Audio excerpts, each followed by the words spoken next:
Hello friends, welcome to our YouTube channel vision success classes. आज मैं आपके सामने करंट जी के कुछ क्वेश्चंस लाई हूँ जो कि आपके आने वाले एग्ज़ाम्स के लिए बहुत ज़्यादा इम्पॉर्टेंट रखते हैं। और दोस्तों, अगर ये क्वेश्चंस आपको पसंद आते हैं तो आप प्लीज़ इस चैनल को लाइक भी कीजिएगा, कमेंट भी कीजिएगा और सब्सक्राइब भी कीजिएगा। ठीक है दोस्तों, तो चलिए हम अपने क्वेश्चन से स्टार्ट करते हैं। क्वेश्चन नंबर फर्स्ट, सरकार ने यहाँ अंतर्राष्ट्रीय वित्त सेवा केंद्र प्राधिकरण की स्थापना कहाँ और कब की? दोस्तों, कहाँ और कब की? इसका आंसर मैं आपको बताती हूँ। इसका आंसर है, देश में प्राधिकरण सेवा को बढ़ाने के लिए भारत सरकार ने देश में स्थापना 24 अप्रैल 2020 अंतर्राष्ट्रीय वित्तीय सेवा केंद्र प्राधिकरण की।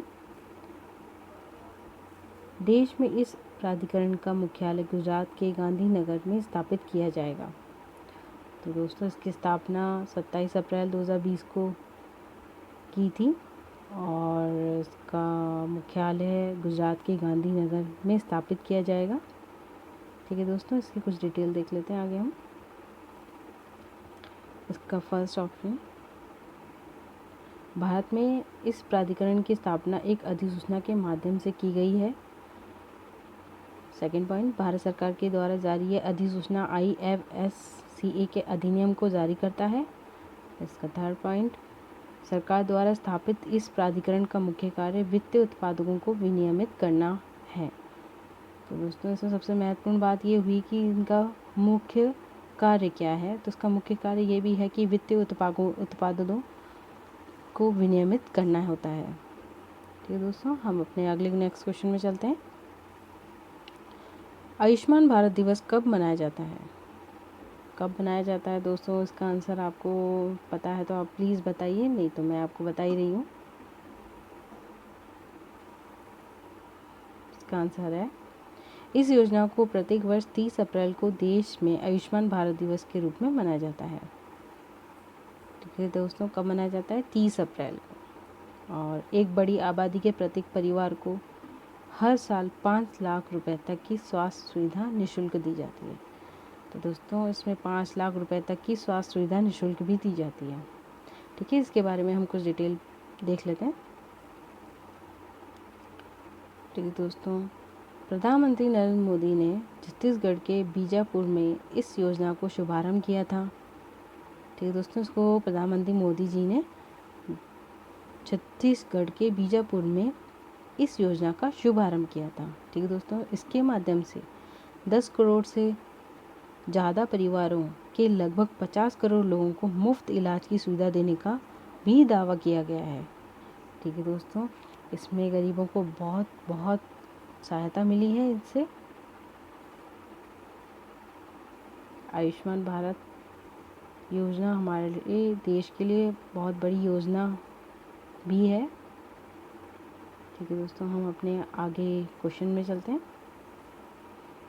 जी दोस्तों, किस भारतीय प्रौद्योगिकी संस्थान के शोधकर्ताओं ने भारत में कोविड-19 के प्रसार की भविष्यवाणी करने के लिए एक वेब आधारित डैशबोर्ड प्रकृति विकसित किया है? ठीक है दोस्तों, इसका आंसर आपको मैं आगे बताती हूँ। इसका आंसर है, भारत में कोरोना संक्रमण के प्रसारण का अनुमान और आकलन करने के लिए भारतीय प्रौद्योगिकी संस्थान दिल्ली के प्रोफेसर ने एक वेबसाइट तैयार की है। इसे डैशबोर्ड कहते हैं। ये मोबाइल में भी संचालित होगा। इसके लिए देश में हर 3 सप्ताह तक के कोरोना वायरस से संक्रमण के मामलों का पूर्वानुमान किया जा सकेगा। तो दोस्तों, इसका पूर्वानुमान करने के लिए इस डैशबोर्ड को तैयार किया गया है। तो दोस्तों, हम आगे अगले अपने नेक्स्ट क्वेश्चन पे चलते हैं। क्वेश्चन नंबर 4, किस संस्थान द्वारा जारी की गई एक रिपोर्ट के अनुसार कोविड-19 के कारण वर्तमान में विश्व की आधी श्रमिक आबादी के लिए अपनी आजीविका खोने का खतरा बन गया है? तो दोस्तों, ये कोविड-19 इतनी महामारी, इतनी खतरनाक बीमारी, जिसके कारण आजीविका खोने का भी खतरा हो गया है। तो दोस्तों, इस क्वेश्चन का हम आंसर आगे देख लेते हैं।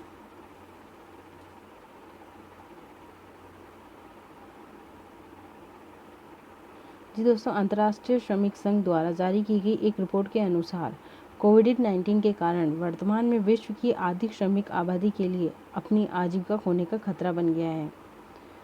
जी दोस्तों, आपको तो पता ही है कि ये क्यों हुआ है, क्योंकि ये महामारी ने बहुत बुरी हालत कर दी है इस पूरे विश्व की, देश की।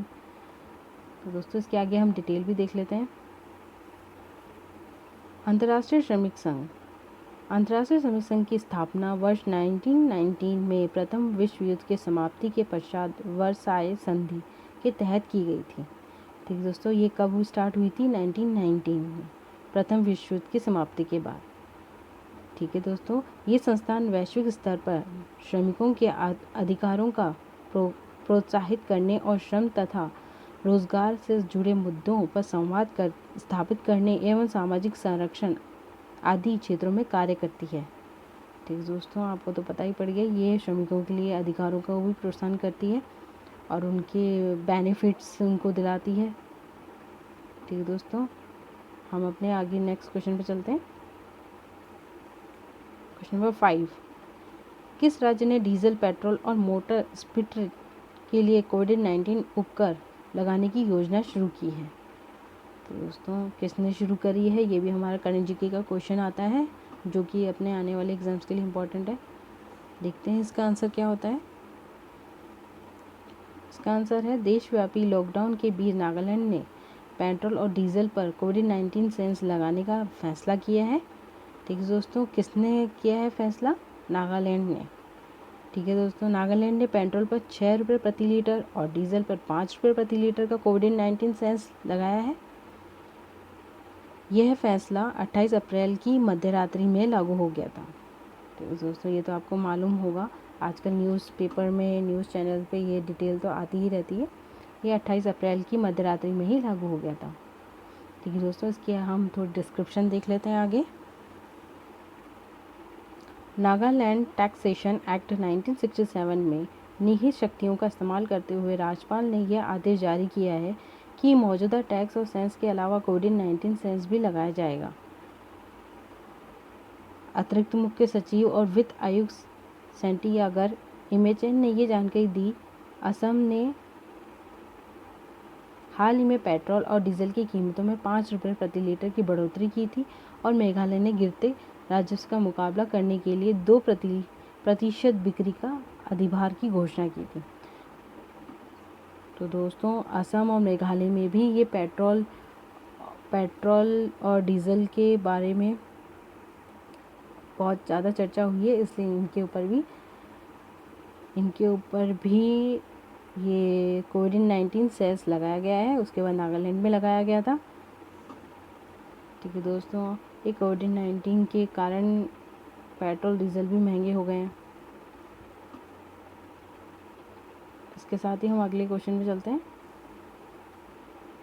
प्रश्न नंबर 6, कौन सा स्वास्थ्य और जोखिम संचार के संदर्भ में year of awareness on science and health कार्यक्रम शुरू करने वाला संस्थान है? ठीक है दोस्तों, इसका हम आंसर आगे देखते हैं क्या होगा। उत्तर विज्ञान और प्रौद्योगिक विज्ञान विभाग के तहत national council for science and technology communication ने कोविड-19 पर केंद्रित एवं एक स्वास्थ्य एवं जोखिम संचार कार्यक्रम year of awareness on science and health की शुरुआत की है। ठीक है दोस्तों, कौन सा कार्यक्रम शुरू किया गया है? ये शुरू किया गया year of awareness on science and health की। ठीक है दोस्तों, इसकी डिटेल हम डिस्क्रिप्शन देख लेते हैं आगे, ये क्यों किया। ठीक है दोस्तों, देखते हैं। इस कार्यक्रम के तहत कोविड-19 महामारी की चुनौती से निपटने के लिए आपातकालीन तैयारियां और आवश्यक कार्यों की संपन्न करने की एवं स्वयंसेवी संगठनों, शैक्षणिक संस्थानों, अनुसंधान और मीडिया संस्थानों को शामिल करने की रणनीतियां तैयार की गई है। ठीक है दोस्तों, इसका सेकंड पॉइंट ये होगा, कार्यक्रम के तहत सामुदायिक देखभाल के लिए लोगों के मध्य विज्ञान की सामान्य समझ को बढ़ाने और व्यक्तित्व स्वच्छता, सोशल डिस्टेंसिंग, सामूहिक व्यवहार को बनाए रखने आदि स्वास्थ्य सुरक्षा उपायों पर जोर दिया जाएगा। ठीक है दोस्तों, आपको ये पढ़ के ही समझ में आ गया होगा कि ये क्यों कार्यक्रम शुरू किया गया है। तो दोस्तों, हम अपने नेक्स्ट क्वेश्चन पे चलते हैं। क्वेश्चन नंबर 7, किस देश को 2021 विश्व मुक्केबाजी चैंपियनशिप की मेजबानी दी गई है? दोस्तों किस देश को दी गई है 2021 की? Let's see. इसका आंसर है मेजबानी निःशुल्क का भुगतान करने में विफल रहने के बाद भारत ने 2021 पुरुषों की विश्व मुक्केबाजी चैंपियनशिप के मेजबानी अधिकार खो दिए हैं। अब यह मेजबानी सर्बिया को दे दिया है। किसको दे दिया है? सर्बिया को। इसका आंसर होगा सर्बिया। ठीक है दोस्तों, अंतर्राष्ट्रीय मुक्केबाजी संघ को हालिया घोषणा के अनुसार भारत मेजबानी शुल्क का भुगतान करने में विफल रहा है, यानी असफल रहा है। अब भारत को मेजबानी रद्द होने के कारण $500 का जुर्माना भी देना होगा। अगर यह आयोजन रद्द नहीं किया गया होता तो ये इवेंट देश में पहली बार आयोजित होता। तो दोस्तों देखिए, कोविड-19 की वजह से कितना नुकसान उठाना पड़ रहा है अपने देश को। $500 का जुर्माना भी देना होगा। चलिए दोस्तों, हम अपने अगले क्वेश्चन में चलते हैं। इसका कुछ डिस्क्रिप्शन देख लेते हैं दोस्तों। अंतर्राष्ट्रीय मुक्केबाजी संघ यानी AIBA की स्थापना 1946 में की गई थी। कब की गई थी इसकी? 1946 की। वर्तमान में गफूर रखीमोव के अध्यक्ष हैं। कौन अध्यक्ष हैं? गफूर रखीमोव। ठीक है दोस्तों, इनका नाम थोड़ा सा डिफरेंट है तो अच्छे से ध्यान रख लीजिएगा। गफूर रखीमोव। ओके दोस्तों, ये संगठन अमेचर बॉक्सिंग मैचों को स्वीकृति देता है। ठीक है दोस्तों, ये है संगठन अमेचर बॉक्सिंग मैचों को स्वीकृति भी देता है। दोस्तों हम चलते हैं अपने नेक्स्ट क्वेश्चन पे। अमेरिका ने कोरोना वायरस से लड़ाई के लिए US agency for international development के जरिए किस देश को और 23 करोड़ रुपए देने की घोषणा की है?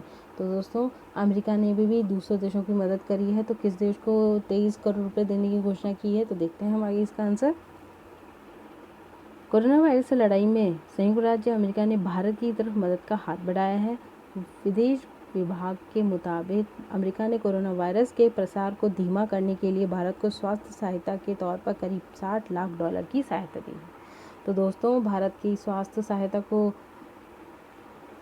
मद्देनज़र रखते हुए उन्होंने $60 लाख की सहायता दी है। तो इसका बहुत ज़रूरी ध्यान रखना कि इसने और कितनी राशि का हेल्प करी है।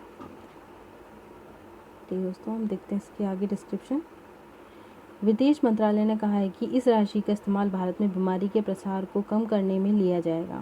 ठीक है दोस्तों, इस सहायता का उपयोग आपातकालीन तैयारी और इस महामारी की प्रतिक्रिया के खिलाफ तंत्र को जुटाने के लिए भी किया जाएगा। इस महामारी से लड़ने के लिए हमें कुछ पैसे और काफ़ी चीज़ों की ज़रूरत पड़ेगी, इसलिए अमेरिका ने हमारी ये सहायता करी है। तो चलिए हम अपने नेक्स्ट क्वेश्चन पे, क्वेश्चन नंबर 9। अमेरिका ने बौद्धिक संपदा संरक्षण के लिए भारत को किस सूची में शामिल किया है? तो दोस्तों किस सूची में शामिल किया है ये भी हम देखते हैं आगे इसका आंसर।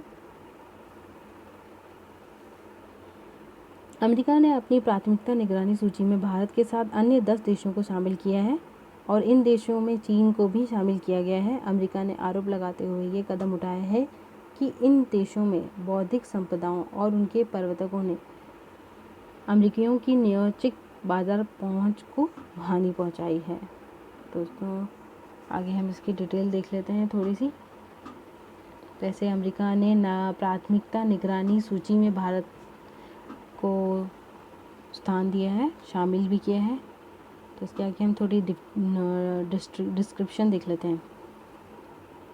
अमेरिका के अनुसार फार्मास्यूटिकल्स के अलावा भारत की कृषि रासायनिक उत्पादक प्रणाली में भी चुनौतियां थी।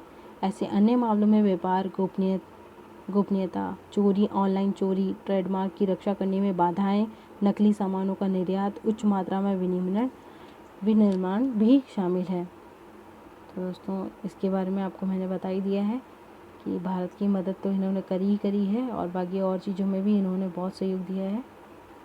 तो हम चलते हैं अपने नेक्स्ट क्वेश्चन पे, अगले क्वेश्चन पे। दोस्तों ये क्वेश्चन, अंतर्राष्ट्रीय श्रमिक दिवस किस दिन मनाया जाता है? तो दोस्तों किस दिन मनाया जाता है अंतर्राष्ट्रीय श्रमिक दिवस यानी इंटरनेशनल लेबर्स डे? तो इसका आंसर क्या होगा दोस्तों, देखते हैं। इसका आंसर है 1 मई को दुनिया के कई देशों में अंतर्राष्ट्रीय श्रमिक दिवस मनाया जाता है। इन दिन को लेबर डे, मई दिवस, श्रमिक दिवस और मजदूर दिवस भी कहा जाता है। तो दोस्तों क्या क्या कहा जाता है? मई दिवस, श्रमिक दिवस और मजदूर दिवस भी कहा जाता है, श्रमिक दिवस भी कहा जाता है। ठीक है दोस्तों, इसकी डिस्कशन हम देख लेते हैं थोड़ी सी। भारत में मजदूर दिवस मनाने की शुरुआत सबसे पहले चेन्नई में 1 मई 1923 को हुई थी।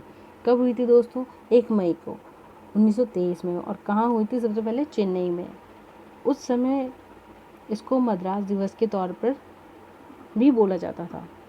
इसकी शुरुआत भारतीय मजदूर किसान पार्टी के नेता कॉमरेड और सिंगरी वेलू चेट्टियार ने शुरू की थी। ये दोस्तों ये नेता का नाम है, इनको आप अच्छे से ध्यान रख लीजिएगा, थोड़ा सा डिफिकल्ट है बट थोड़ा सा ध्यान रख लीजिएगा। कॉमरेड सिंगरी वेलू चेट्टियार ने शुरू की थी। ठीक है दोस्तों, ये तो मैंने आपको आज के जीके क्वेश्चन कुछ बताए हैं, तो प्लीज़ आप इनको अच्छे से ध्यान से याद कर लीजिएगा। और आपको अगर पसंद आते हैं तो आप प्लीज़ चैनल को लाइक, सब्सक्राइब और कमेंट ज़रूर करिएगा। ठीक है दोस्तों, फिर मिलेंगे, बाय।